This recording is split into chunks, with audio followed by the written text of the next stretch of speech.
With a third presentation of a Facebook Live video where I want to talk to you about some personal injury matters. How today we're going to talk about property damage, the damage done to your car. Now, when a person's involved in an auto accident, there's two claims that come as a result. There is a claim for the bodily injury, the damage done to you, your person, and then a claim for the damage done to the car.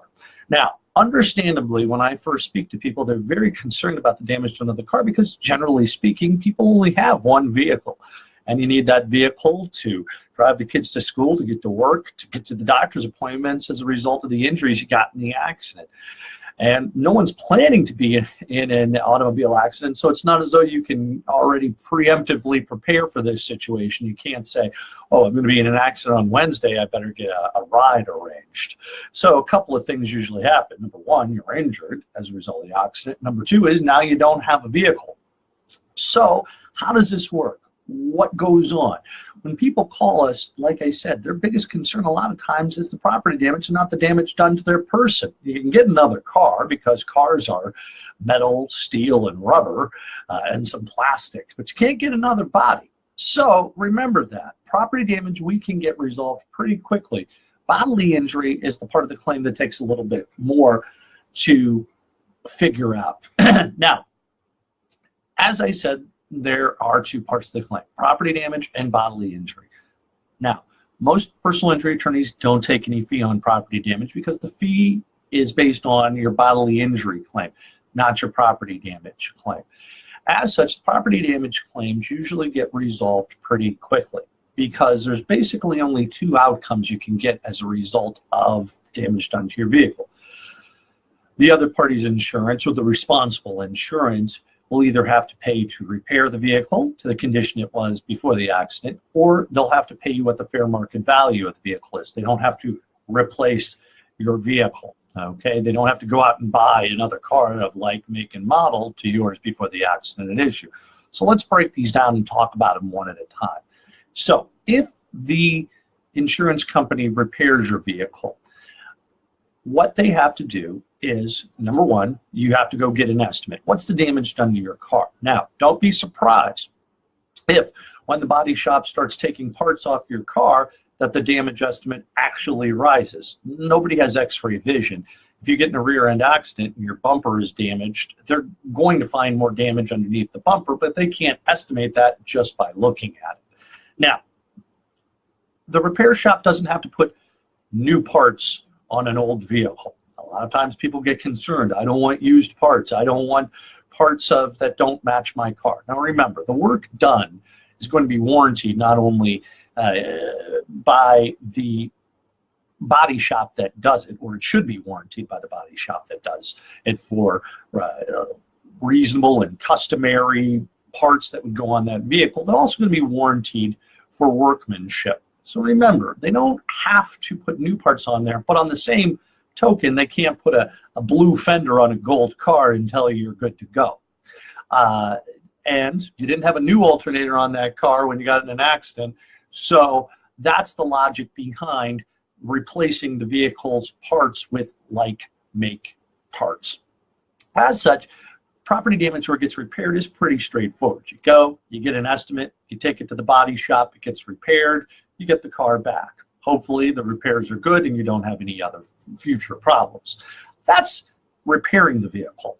Where we run into a lot of problems is when the vehicle is totaled. And by totaled, I mean for one reason or another, the other party's insurance, or your insurance that they're handling, has determined that this vehicle is no longer serviceable on the road. Now, a vehicle may be totaled out for two reasons. It might be totaled out due to the damage. This car will not run on the road safely again. Or it might be totaled out due to age. Let's talk about damage first. That's pretty self-explanatory. If someone tears the front end off of your vehicle, they're not going to rebuild that vehicle. They're going to total the vehicle.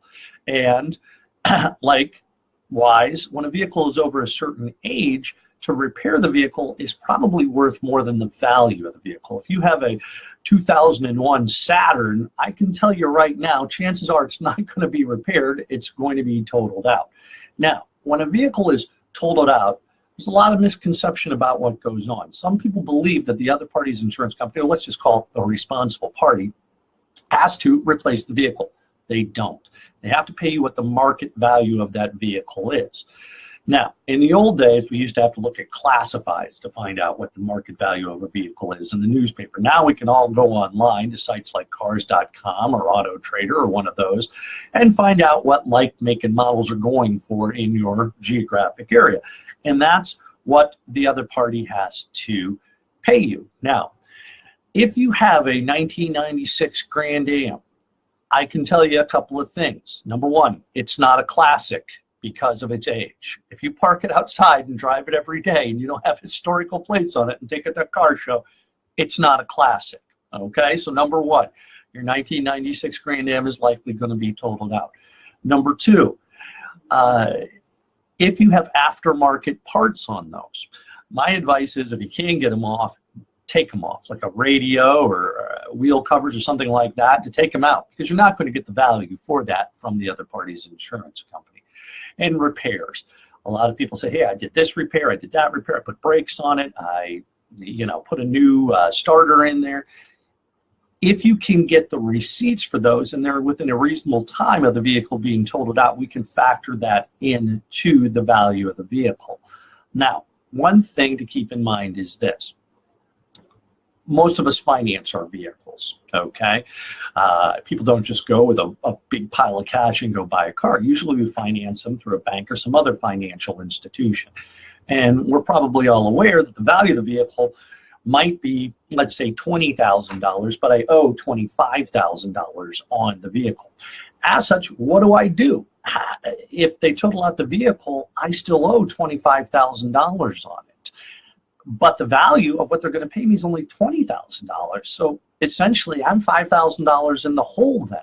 That's why, keep this in mind, and I'm glad we're talking about this before you call me, is to get something called GAP coverage. And GAP coverage stands for Guaranteed Automotive Value. No, let me say this. Guaranteed Automotive Protection. That's what it stands for, GAP, Guaranteed Automotive Protection. And what that means is they will pay the difference between what you owe on the vehicle and what the value of the vehicle is. So if our vehicle worth $20,000 and we still owe $25,000 on it is totaled, then the GAP coverage will step into place to pay out the difference, okay, and make you whole. Unfortunately, you don't go get any money to buy a new vehicle, and that's a problem a lot of times when a vehicle is totaled, that you're on ground zero. You don't have money for a down payment. You don't have money to put forward to this. You might already have owed money on this car. As such, the only time you're ever going to get a cash value for that vehicle is if you own the vehicle and you have equity in the vehicle.